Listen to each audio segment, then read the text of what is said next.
আসসালামু আলাইকুম রহমতুল্লাহি ওবরকাতুহ। সম্মানিত দর্শক, বাংলাদেশের রাজনীতিতে ওবায়দুল কাদের একটি আলোচিত নাম এবং একই সঙ্গে বিভিন্ন কারণে সমালোচিত। এবং প্রতিদ্বন্দ্বীহীন যে রাজনীতি এবং সেই রাজনীতির যে সংস্কৃতি, সেই সংস্কৃতিতে বলতে গেলে এখন তিনি মুকুটবিহীন সম্রাট। ক্ষমতাধারা আওয়ামী লীগের দ্বিতীয় গুরুত্বপূর্ণ তিনি ব্যক্তি। আবারও আওয়ামী লীগ তার একটি অনুষ্ঠানে বিএনপিকে আমন্ত্রণ জানাতে যাচ্ছে। অনেকের কাছে বিষয়টি তামাশার মনে হতে পারে, অনেকের কাছে মনে হতে পারে রাজনৈতিক সৌহার্দ্যপূর্ণ আচরণের আড়ালে আওয়ামী লীগ একটি মজা নেওয়ার চেষ্টা করছে। বিষয়টি হচ্ছে আগামী 23শে জুন আওয়ামী লীগের প্রতিষ্ঠার ৭৫ বছর পূর্তি, হীরক জয়ন্তী, এবং হীরক জয়ন্তী উপলক্ষে খুব স্বাভাবিকভাবে সরকারি দলের বর্ণাঢ্য ব্যাপক আয়োজন থাকবে। সেই অনুষ্ঠানে বিভিন্ন রাজনৈতিক দলের প্রতিনিধিদেরকে আমন্ত্রণ জানানো। আসসালামু আলাইকুম প্রিয় দর্শক, ফাইনালি চলে আসলাম আপডেট ও গুরুত্বপূর্ণ কিছু নিউজ নিয়ে আপনাদের মাঝে। প্রিয় দর্শক, অবশ্যই ভিডিওটি শেষ অবধি দেখবেন। দর্শক, আপনাদের কাছে ছোট্ট একটি অনুরোধ, দেশ এবং দেশের বাইরে হলে কমেন্ট বক্সে লিখে জানিয়ে দেবেন, আর চ্যানেলে নতুন হলে সাবস্ক্রাইব করে পাশে থাকা বেল বাটনটি অবশ্যই অল করে দেবেন, কারণ পরবর্তী আপডেট নিউজ সবার আগে পাওয়ার জন্য প্রিয় দর্শক আর অবশ্যই একটি লাইক দেবেন। দর্শক, আর দেরি নয়, মূল ভিডিওতে যাওয়া যাক। আবারও আওয়ামী লীগ তার একটি অনুষ্ঠানে বিএনপিকে আমন্ত্রণ জানাতে যাচ্ছে। অনেকের কাছে বিষয়টি তামাশার মনে হতে পারে, অনেকের কাছে মনে হতে পারে রাজনৈতিক সৌহার্দ্যপূর্ণ আচরণের আড়ালে আওয়ামী লীগ একটি মজা নেওয়ার চেষ্টা করছে। বিষয়টি হচ্ছে আগামী 23শে জুন আওয়ামী লীগের প্রতিষ্ঠার ৭৫ বছর পূর্তি, হীরক জয়ন্তী, এবং হীরক জয়ন্তী উপলক্ষে খুব স্বাভাবিকভাবে সরকারি দলের বর্ণাঢ্য ব্যাপক আয়োজন থাকবে। সেই অনুষ্ঠানে বিভিন্ন রাজনৈতিক দলের প্রতিনিধিদেরকে আমন্ত্রণ জানানো হচ্ছে। তার অংশ হিসেবে বিএনপিকেও আওয়ামী লীগ আমন্ত্রণ জানাচ্ছে, এটি ওবায়দুল কাদের নিজে জানিয়েছেন। এখন প্রশ্ন হচ্ছে যে বিএনপি কি করবে? বিএনপির কোনো প্রতিনিধি এই অনুষ্ঠানে অংশ নিলে তাতে কি বিএনপির রাজনৈতিক দৈন্যতা প্রকাশ পাবে, নাকি বিএনপি বা বিএনপির কোনো নেতা সেই অনুষ্ঠানে না গেলে এটি মোটামুটি তাদের ব্যক্তিত্বের বহিঃপ্রকাশ ঘটবে? অনেকেই বলতে পারেন যে সরকার যে রণমূর্তি ধারণ করে আছে বিএনপির প্রতি, বিএনপি নেতাকর্মীদের উপর যে স্টিম রোলার চালাচ্ছে, রাজপথে নামতে দিচ্ছে না, বিতর্কিত নির্বাচনের মাধ্যমে আওয়ামী লীগ সরকারে রয়েছে, সেই সরকারি দলের অনুষ্ঠানে বিএনপি কেন যাবে? অথবা বিএনপি চেয়ারপারসন বেগম খালেদা জিয়াকে অন্যায়ভাবে বন্দি করে রাখা হয়েছে, সেই সব জায়গা থেকে আওয়ামী লীগ অনুষ্ঠানে যাওয়ার কোনো প্রশ্নই ওঠে না। এগুলো যুক্তিতে আসতেই পারে, কিন্তু আমাদের কথা হচ্ছে, বা আমি যেটুকু মনে করি, বিএনপিকে আওয়ামী লীগ কিন্তু এই নতুন আমন্ত্রণ জানাতে যাচ্ছে না। আমি প্রথমে বলেছি আবারও আমন্ত্রণ জানাতে যাচ্ছে, তার কারণ এর আগে আওয়ামী লীগের সম্মেলনে 2016 সালে 2021 সালে বিএনপিকে আমন্ত্রণ জানানো হয়েছিল, বিএনপি যায়নি। বিএনপি 2021 সালে কি বলেছিল? বিএনপির পক্ষ থেকে জানানো হয়েছিল গণমাধ্যমকে যে বিএনপির যুগপৎ গণমিছিল কর্মসূচি রয়েছে। ওই সময় আন্দোলনে ছিল বিএনপি নিশ্চয়ই। ঢাকা ছাড়া সারা দেশে এই কর্মসূচি করা হবে। আওয়ামী লীগ নির্দিষ্ট করে 3 নেতাকে আমন্ত্রণ জানিয়েছে, তার মধ্যে ডক্টর খন্দকার মোশাররফ হোসেন সহ আরও 2জন ছিলেন। তো তারা সবাই বিভিন্ন জেলা ও মহানগরের কর্মসূচিতে অংশ নিতে ঢাকার বাইরে রয়েছেন, এই জন্য তারা যাবে না। এই কথাগুলোকে আমরা যৌক্তিক হিসেবে ধরে নিতে পারতাম, কিন্তু আমাদের তো এ কথাও মনে আছে যে যখন খালেদা জিয়ার ছোট পুত্র আরাফাত রহমান কোকোর মৃত্যু হলো অনাকাঙ্ক্ষিতভাবে, আরাফাত রহমান কোকোর মাকে সমবেদনা জানানোর জন্য, অর্থাৎ বিএনপি চেয়ারপারসনকে সমবেদনা জানানোর জন্য কিন্তু খোদ প্রধানমন্ত্রী তার বাসা পর্যন্ত গিয়েছিলেন। তার গেট থেকে ফিরে যেতে হয়েছিল, তার কারণ গেট খোলা হয়নি। দেখুন, অনেকেই বলতে পারেন, আবারও বলছি, যে খালেদা জিয়াকে বন্দি করে রাখা হয়েছে, তার বড় সন্তান বিদেশে রয়েছে, দেশ ছেড়ে বিভিন্ন মামলার ষড়যন্ত্র পড়ে, এরকম যুক্তি দেওয়া হতেই পারে। সেখানে আওয়ামী লীগের সভানেত্রী বা প্রধানমন্ত্রী তিনি যাবেন, দরজা খুলবেন কেন? এ কথাটা সত্য। এই ঘটনার পরে যারা বিএনপি নেতাকর্মী তারাও খানিকটা নিন্দা জানিয়েছিলেন, এবং এর বাইরে সারা দেশে নিন্দার ঝড় উঠেছিল। বলতে পারেন কেউ এগুলো স্রেফ রাজনৈতিক খেলা দেখাতে গেছেন প্রধানমন্ত্রী। রাজনৈতিক খেলা হোক আর যে খেলাই হোক, বাস্তবতা হচ্ছে প্রধানমন্ত্রী গেছেন, তিনি না গেলেও তো পারতেন, তাই না? গেছেন, এখানেই তো রাজনীতির খেলা। তিনি কিন্তু গেছেন, তিনি অপমানিত হয়ে ফিরে এসেছেন। এগুলো আগে আলোচনা হয়েছে, তারপরে প্রসঙ্গক্রমে নতুন করে বলতে হচ্ছে। কিন্তু বিএনপি তার মানসিকতার পরিচয়টি যেভাবে দিল সেটি আসলে কারোর কাছেই অ্যাকসেপ্টেবল নয়। এখানে মৃত্যুর বিষয় সব রাজনীতির ঊর্ধ্বে। তো সেই সব জায়গা থেকে নিশ্চয়ই আবার অনেকে এখন এই সম্মেলনে যাবে কেন, কী জন্য যেতে হবে, কি হয়েছে, না গেলে কিছু হবে না, গেলে বরং রাজনৈতিক সৌহার্দ্য যে একটা বিষয় থাকে, রাজনীতির সুন্দরে যে বিষয় থাকে, সেটি বিএনপি ফুটিয়ে তুলতে পারবে, যেটি আওয়ামী লীগ বারবার দেখাচ্ছে। আবার বিএনপিও যে আমন্ত্রণ জানায়নি, তাদের সৌহার্দ্যপূর্ণ মানসিকতার বহিঃপ্রকাশ ঘটায়নি, তাও কিন্তু নয়। বিএনপিও আমার যতদূর মনে পড়ে যে 2021 সালে সম্ভবত স্বাধীনতার সুবর্ণ জয়ন্তী অনুষ্ঠানে বিএনপির যে অনুষ্ঠান ছিল, বিভিন্ন কর্মসূচি ছিল, সেই কর্মসূচিতে মানে কর্মসূচির যে অনুষ্ঠান, বড় আয়োজন, সেখানে আমন্ত্রণ জানাতে গিয়েছিলেন বিএনপি নেতারা প্রধানমন্ত্রী শেখ হাসিনাকে, তার কার্যালয়ে গিয়েছিলেন, চিঠি দিয়ে এসেছিলেন, এটাও বাস্তবতা। তো প্রধানমন্ত্রী নিশ্চয়ই সেখানে যাননি। প্রধানমন্ত্রী তার সব জায়গায় যাবেন না, খুব স্বাভাবিকভাবে তার নিরাপত্তা বিষয় থাকে, চেয়ারে যিনিই থাকুন না কেন, প্রধানমন্ত্রী হিসেবে যিনিই দায়িত্ব পালন করুন না কেন। এখন অন্য কোনো নেতাকে আলাদাভাবে নিমন্ত্রণ জানানো হয়েছিল কিনা এই বিষয়টি আমার এই মুহূর্তে মনে পড়ছে না। তো সব মিলিয়ে এটুকু বলতে হচ্ছে, যেহেতু আমন্ত্রণ কড়াকড়ি একটি রেওয়াজ শুরু হয়েছে, দুই দলই দিচ্ছে, সেখানে গেলে কি ক্ষতি? বরঞ্চ এই যে রাজনৈতিক ডামাডল, এই যে বিএনপির সারা বছরের যে আন্দোলন, বিএনপির উপরে যে নানানভাবে স্টিম রোলার চালানো হচ্ছে, এগুলো সবই সত্য কথা। কিন্তু না গিয়ে এটি প্রমাণ করার উপায় নেই যে আসলে বিএনপি মহৎ দল। এখানে জিদাজিদির কোনো বিষয় নয়, এখানে রাজনৈতিক সৌহার্দ্যপূর্ণ যে বিষয়টি সেটি বরং ফুটে উঠবে, এবং আমরা আশা করব যে বিএনপি অংশ নিক। এখন কি করবে বিএনপি রাজনৈতিক দল হিসেবে, এটি একান্তই তার বিষয়। তবে সাধারণ মানুষ হিসেবে আমরা এটুকু মনে করি যে শুধু বিএনপির অনুষ্ঠানে আওয়ামী লীগ নেতাদের যাওয়া নয়, বা আওয়ামী লীগ নেতাদের অনুষ্ঠানে বিএনপির নেতাদের যাওয়া নয়, সবাই সবার অনুষ্ঠানে যাক, অন্তত এই সম্প্রীতিটুকু ফিরে আসুক, এর বেশি কিছু চাওয়া আমাদের নয়। আসসালামু আলাইকুম রহমতুল্লাহি ওয়া বারাকাতুহু। সম্মানিত দর্শক, বাংলাদেশের রাজনীতিতে ওবায়দুল কাদের একটি আলোচিত নাম এবং একই সঙ্গে বিভিন্ন কারণে সমালোচিত, এবং প্রতিদ্বন্দ্বীহীন যে রাজনীতি এবং সেই রাজনীতির যে সংস্কৃতি, সেই সংস্কৃতিতে বলতে গেলে এখন তিনি মুকুটবিহীন সম্রাট। ক্ষমতাধারা আওয়ামী লীগের দ্বিতীয় গুরুত্বপূর্ণ তিনি ব্যক্তি। দিদারসে বকে যাচ্ছেন, দিদারসে বলে যাচ্ছেন, এবং তার সেই বক্তব্য কখনো ট্রল হচ্ছে, এবং তাকে নিয়ে, তার পোশাক নিয়ে, আশাক নিয়ে, ঘড়ি নিয়ে, চাল নিয়ে, চলন নিয়ে, এবং তার হেয়ার স্টাইল নিয়ে, তার মোসের যে কাটিং সেগুলো নিয়ে, হাসি নিয়ে, সব কিছু নিয়ে মানুষ ঠাট্টা এবং মস্করা করছে।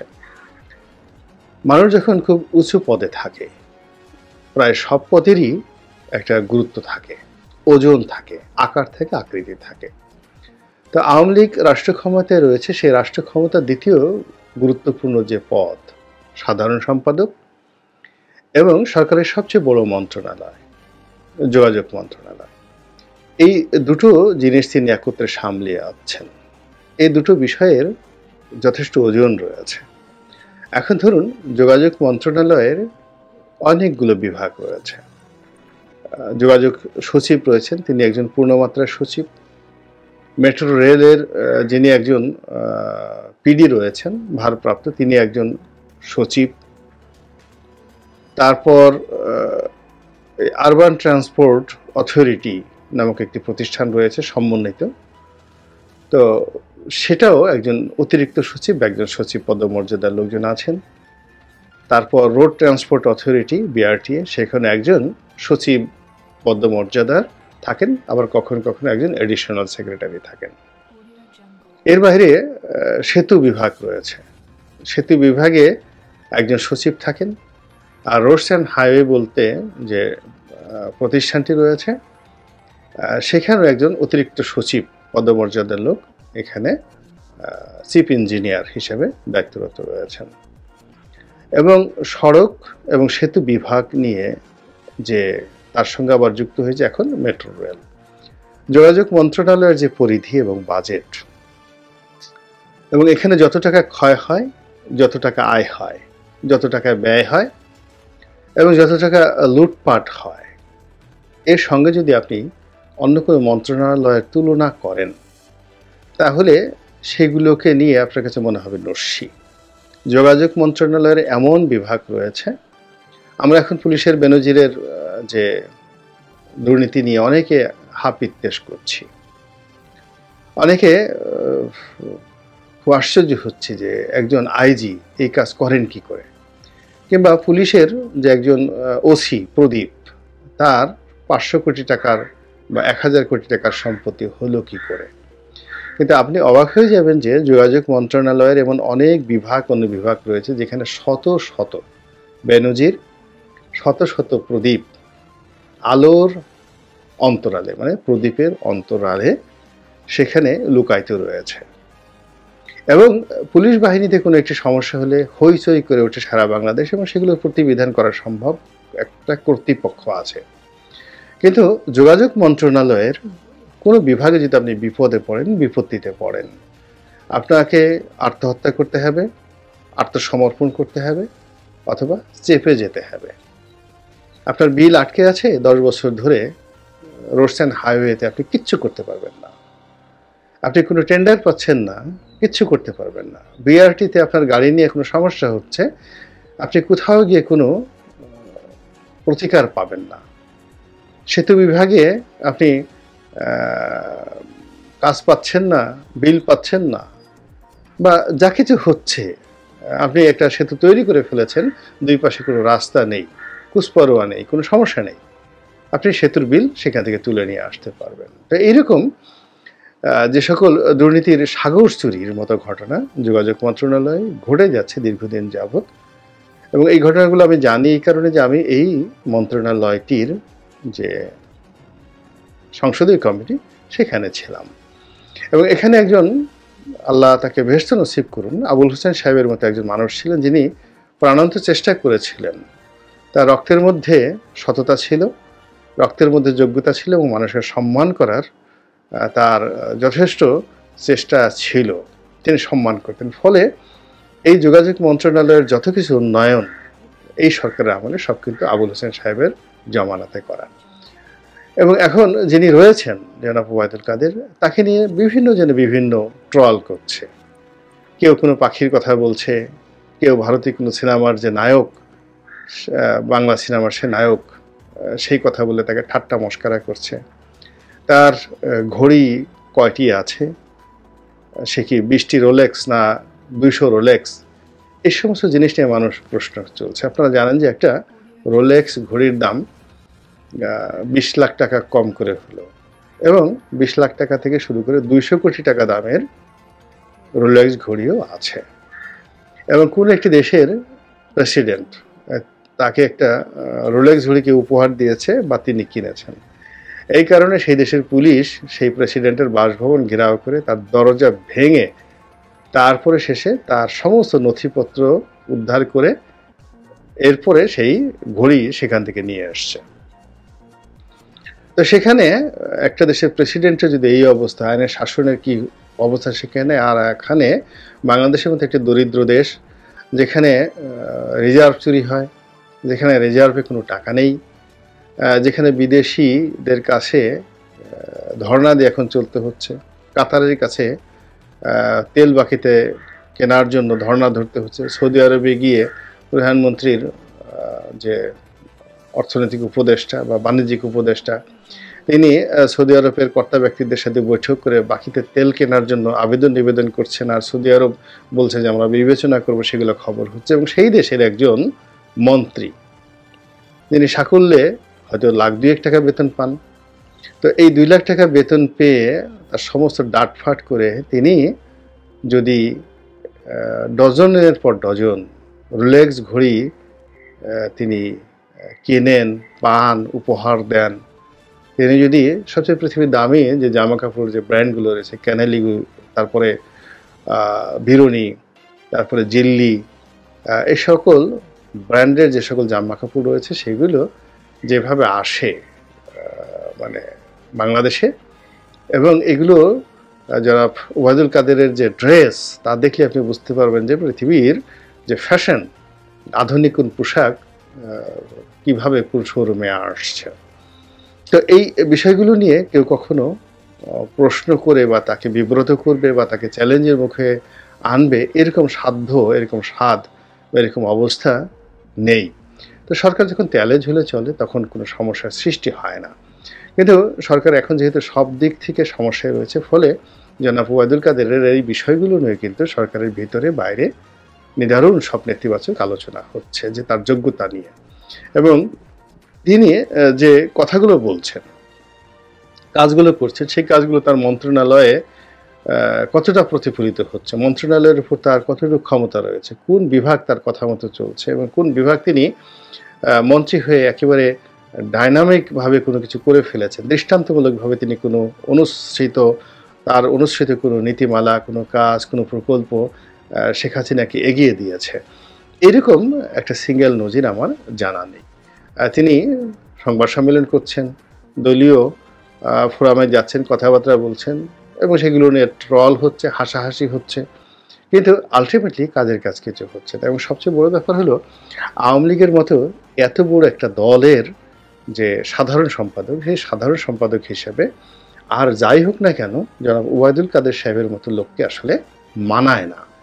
আপনি প্রতিদ্বন্দ্বী হিসেবে চিন্তা করেন, জাতীয় পার্টিকে যত কিছুই বলেন না কেন, সেখানে মুজিবুল হক চুন্নু সাহেব জাতীয় পার্টির মহাসচিব, তো এর আগে জিয়াউদ্দিন বাবু সাহেব ছিলেন, তারপর রুহুল আমিন হাওলাদার সাহেব ছিলেন, আনিসুল ইসলাম মাহমুদ সাহেব ছিলেন, আনোয়ার হোসেন মঞ্জুর সাহেব ছিলেন, আরও অনেকে জাতীয় পার্টির মহাসচিব হিসেবে দায়িত্ব পালন করেছেন। তাদের পাশে একটু জনাব ওবায়দুল কাদের সাহেবকে একটু দাঁড় করাই দেখেন তো, তার ভালো ভালো পোশাক বা রোলেক্স ঘড়িগুলো কিনে গুলিস্তানের একটা সাধারণ শার্ট বা একটা পাঞ্জাবি বা একটা লুঙ্গি পরিয়ে পাশে বসিয়ে দেখেন তো যে আনিসুল ইসলাম মাহমুদের পাশে জনাব ওবায়দুল কাদেরকে কেমন দেখায়। আলটিমেটলি আসলে আপনাকে বুঝতে হবে যে শরীরের মধ্যে, মনের মধ্যে একটা রাজরক্ত থাকতে হবে, যে কোনো রাজকীয় পদে আপনাকে বসতে হলে তাকে দেখলেই যেন মানুষের সম্মান এবং মর্যাদাবোধ চলে আসে। আবার যদি আপনি বিএনপির মহাসচিব ধরেন, এখন মির্জা ফখরুল ইসলাম আলমগীর, আপনি তাকে একটা লুঙ্গি পরে, একটা গেঞ্জি পরিয়ে আপনি একটু বসান, আর প্রেস ক্লাবের সামনে দাঁড় করান যে একটা সাধারণ টি শার্ট পরে দাঁড়িয়ে আছেন, আর অন্যদিকে একই মানের পোশাক আশাক পরিয়ে যদি আপনি ওবায়দুল কাদের সাহেবকে পাশে দাঁড়া করান, পাশাপাশি চেয়ারে বসতে দেন, আপনি বুঝতে পারবেন যে দল হিসেবে বিএনপির আভিজাত্য আর আওয়ামী লীগের আভিজাত্য কোন পর্যায়ে রয়েছে। মির্জা ফখরুল ইসলাম আলমগীরের আগে খন্দকার দেলোয়ার সাহেব ছিলেন, খন্দকার দেলোয়ারের আগে আব্দুল মান্নান ভূঁইয়া সাহেব ছিলেন, আব্দুল মান্নান ভূঁইয়া সাহেবের আগে সেখানে কে ওবায়দুর রহমান সাহেব ছিলেন, আব্দুল সালাম তালুকদার সাহেব ছিলেন, ডাক্তার বদরুদ্দোজা চৌধুরী সাহেবের মতো মানুষ ছিলেন। সো বিএনপির সৌভাগ্য যে বিএনপি সবসময় এই সমাজের সবচেয়ে ক্রিম, আমাদের দেশের যে ক্রিম মানুষগুলো রাজনীতির, সেই ক্রিম মানুষগুলোকে তারা এই মহাসচিব পদে নিয়োগ দিতে পেরেছে। ফলে এই দলের মধ্যে বহুবার ভাঙনের যেই যাকে বলা সুনামি বিভিন্ন সময় বিভিন্ন মানুষ চেষ্টা করেছে, এরশাদ সাহেব চেষ্টা করেছেন, আর এখন তো অনবরত হচ্ছে, কিন্তু এই দলে বেঈমান তৈরি হয় নাই, মুনাফিক তৈরি হয়নি, খন্দকার মোশতাক তৈরি হয়নি। দুই নম্বর হলো যে এই দলের বিভিন্ন লোককে বিভিন্ন সময় সরকার প্রলোভন করেছে, চাপ দিয়েছে, কিন্তু এরা আঙ্গুর খেতে খেতে, বিস্কিট চাঁদে ভিজে খেতে খেতে বেগম খালেদা জিয়া কত টাকা চুরি করেছেন, তিনি কত টাকা ভাগ নিয়েছেন, এই কথা টপাটপ করে তারা কখনো বলেননি, কিংবা কেউ বলেননি যে আমরা তারেক জিয়ার কথা মতো ব্রিফকেস ভর্তি টাকা নিয়ে অমুক অমুক জায়গায় দিয়েছি, অমুক অমুক করেছি, এই সমস্ত কথাবার্তা কেউ কিছু বলেনি। এটা হলো আসলে ভালো রক্ত থেকে, ভালো জায়গা থেকে যদি আপনি রিক্রুট করেন তাহলে আর যা হোক না কেন এই মানুষগুলো জীবন দিয়ে দিবে, কিন্তু বেইমানি করবে না। যেমন আওয়ামী লীগে একটা সময় সাধারণ সম্পাদক হিসেবে ছিলেন জনাব তাজউদ্দিন আহমেদ। তার উপর তো কম নির্যাতন হয়নি। তাকে বঙ্গবন্ধু অপমান করেছেন, মন্ত্রী পরিষদ থেকে বের করে দিয়েছেন, তিনি নীরব ছিলেন, একাকী ছিলেন। খন্দকার মুশতাক তাকে চাপ দিয়েছেন, প্রলোভনে দেখিয়েছেন, তাকে জেলখানায় আটকিয়েছেন, বারবার শুধু তাকে নির্যাতন করেছেন, কিন্তু কোনো অবস্থাতে তিনি তার আদর্শের বাইরে যাননি। ফলে দিন যত যাবে তত জনাব তাজউদ্দিন আহমেদদের যে যোগ্যতা, অভিজ্ঞতা, ন্যায়পরায়ণতা, সততা এসব বাড়তে থাকবে। তো সেই দিক থেকে যদি আপনি আওয়ামী লীগের অতীত যে সাধারণ সম্পাদক যারা ছিলেন, আব্দুর রাজ্জাক সাহেবের মতো মানুষ সাধারণ সম্পাদক ছিলেন, জিল্লুর রহমান সাহেবের মতো লোক ছিলেন, সৈয়দ আশরাফ সাহেবের মতো লোক ছিলেন, তো তাদের সঙ্গে যদি জনাব ওবায়দুল কাদেরের তুলনা করেন, আর তার পাশে তার জামা কাপড়গুলো, তার ঘড়িগুলো, তার মন্ত্রণালয়ের দুর্নীতিগুলো, ব্যর্থতাগুলো, এবং তার সময় দল যে সীমাহীন দুর্ভোগ দুর্দশার মধ্যে পড়েছে, এবং সবচেয়ে বিশেষ করে তার নিজের এলাকা কুমিল্লা, নোয়াখালী এবং ওই তার যে সংলগ্ন চট্টগ্রাম অঞ্চলে দলের মধ্যে যে মারামারি, হানাহানি, কাটাকাটি করে পুরো দলটা নিঃশেষ হয়ে গিয়েছে। একই সঙ্গে ঢাকা মহানগরীর কোনো একটি ওয়ার্ডে এবং কোনো একটি থানাতে সংগঠন বলতে আওয়ামী লীগের এখন আসলে ওরকম কিছুই নেই। মিছিল আছে, মিটিং আছে, চাঁদাবাজি আছে, কথা আছে, বার্তা আছে, দল যেহেতু ক্ষমতায় টের পাওয়া যাচ্ছে না। তো এই সর্বনাশগুলো মূলত হয়েছে এই 2009 থেকে আজ পর্যন্ত, যার দীর্ঘ সময়ে জনাব ওবায়দুল কাদের সাহেব এই দলের সাধারণ সম্পাদক হিসেবে রয়েছেন। তো কাজেই দায়িত্ব তাকে নিতে হবে। এবং এই কারণে কি হচ্ছে, তার এই উপজেলা নির্বাচনের সময় তিনি দলকে নিয়ন্ত্রণ করতে পারেননি। তার হাতে বিরাট দায়িত্ব কর্তব্য ছিল জাতীয় নির্বাচনের সময়। সেই দামি নির্বাচনে সরকার আসলে এইভাবে চায়নি, প্রধানমন্ত্রী শেখ হাসিনা এইভাবে চাননি। তো সেটাই হয়েছে। সাধারণ সম্পাদক হিসেবে তিনি একটি মানে যাকে বলে একটি বিন্দু দিয়ে একটা বিন্দু স্থাপন করে দলকে কোনো সাহায্য করতে পারেননি। এর মধ্যে তিনি বেশ কয়েকবার অসুস্থ হয়ে পড়েছেন। প্রধানমন্ত্রী নিজে তাকে চিকিৎসা করিয়ে নিয়ে এনেছেন, সিঙ্গাপুরে সেই চার্টার্ড প্লেনে করে তাকে চিকিৎসা করিয়ে এনেছেন, এবং তিনি সেই যায় অবস্থা থেকে আবার চলে আসছেন, কিন্তু তার মধ্যে কোনো ফান্ডামেন্টাল পরিবর্তন হয়নি। যদি শরীরের অবস্থা খারাপ হয়, এরকম একটি গুরুত্বপূর্ণ পদ থেকে স্বেচ্ছায় সরে যাওয়াটাই উত্তম। কিন্তু বাংলাদেশের যে নিয়তি, সেখানে একেবারে শেষ নিঃশ্বাস থাকা পর্যন্ত কেউ আসলে ক্ষমতা ছাড়তে চায় না। ফলে এখন এই যে আওয়ামী লীগের যে ক্রান্তিকাল, সেই ক্রান্তিকালে আওয়ামী লীগ চমক সৃষ্টি করতে চাচ্ছে। তার দলের মধ্যে ডক্টর হাসান মাহমুদের মতো যোগ্যতম লোক আছে, জাহাঙ্গীর কবির নানকের মতো সাংগঠনিক দক্ষ লোক রয়েছে, এরপর বাহাউদ্দিন নাসিম সাহেবের মতো অত্যন্ত দক্ষ লোক রয়েছে, এমনকি ডক্টর দীপুমনির মতো প্রধানমন্ত্রীর খুব কাছের লোক আছেন যারা এই দলকে নেতৃত্ব দিতে পারে, অত্যন্ত শক্তিশালী। তরুণদের মধ্যে অনেকে রয়েছেন যারা ওবায়দুল কাদের চেয়ে 100 গুণ ভালো করতে পারবেন, যাদের বয়স এখন প্রায় 60 বছরের কাছাকাছি। এনামুল হক শামীম আছেন, এখানে মুজাম্মেল সাহেব আছেন, এখানে ইকবালুর রহিম সাহেব আছেন, এমনকি আমাদের নজরুল ইসলাম বাবু আছেন, নারায়ণগঞ্জের এমপি। তো এনারা সবাই আসলে ওবায়দুল কাদের সাহেবের চাইতে অনেক অনেক ভালো করতে পারবেন। আমি নাম বলে কাউকে ছোট বড় করতে চাই না, কিন্তু আওয়ামী লীগ এরকম অন্তত পক্ষে 50 জন যোগ্যতম নেতা রয়েছেন যাদের বয়স 55 থেকে 70-এর মধ্যে, যারা সবাই জনাব ওবায়দুল কাদের চেয়ে 100 গুণ ভালো করতে পারবেন। কাজেই মাথার উপর এরকম জগদ্দল পাথর রেখে প্রতি বছর বস্তার পর বস্তা এরকম যাকে বলা হয় পোশাক আশাক বা ঘড়ির বদনাম, রোলেক্স ঘড়ির বদনাম দলকে নিয়ে কেন এই জিনিসগুলো চালাতে হবে, এই বিষয়গুলো নিয়ে আওয়ামী লীগের লোকজন যে ভাবছে না, এই কথা কিন্তু বলা যাচ্ছে না। ফলে যদি জনাব ওবায়দুল কাদেরকে নিয়ে কোনো উচ্চ পর্যায়ের সিদ্ধান্ত দেখেন যে অলনে ছাড়েন, তার মন্ত্রিত্ব চলে গিয়েছে, তার দলীয় পদ পদবি চলে গেছে, অনেকে আশ্চর্য হতে পারেন, কিন্তু আমি একটু আশ্চর্য হব না। আল্লাহ আমাদের সবাইকে হেদায়েত দান করুন এবং হেফাজত করুন। আসসালামু আলাইকুম ওয়া রাহমাতুল্লাহি ওয়া বারাকাতুহু।